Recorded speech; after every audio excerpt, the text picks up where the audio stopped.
نحمده ونصلي على رسوله الكريم اما بعد بسم اللہ الرحمن الرحیم۔ سعد بن ابی وقاص رضی اللہ عنہ کا خیال تھا کہ انہیں دوسرے بہت سے صحابہ پر اپنی مالداری اور بہادری کی وجہ سے فضیلت حاصل ہے، تو نبی اکرم صلی اللہ علیہ وسلم نے فرمایا تم لوگ صرف اپنے کمزور معذور لوگوں کی دعاؤں کے نتیجے میں اللہ کی طرف سے مدد پہنچائے جاتے ہو اور انہی کی دعاؤں سے رزق دیے جاتے ہو۔ یعنی دعا کرتے وقت اخلاص میں بہت سخت ہوتے ہیں اور عبادت میں ان کا خشوع خضوع زیادہ ہوتا ہے اور ان کے دل دنیاوی زیب و زینت سے پاک ہوتے ہیں، اس لیے ضعیف لوگوں سے دعا کرانا بہت ہی برکت کا باعث ہے۔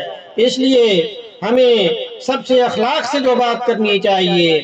اللہ پاک عمل کی توفیق عطا فرمائے۔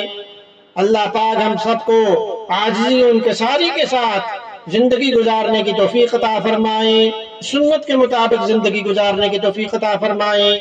وما علینا الا البلاغ المبین۔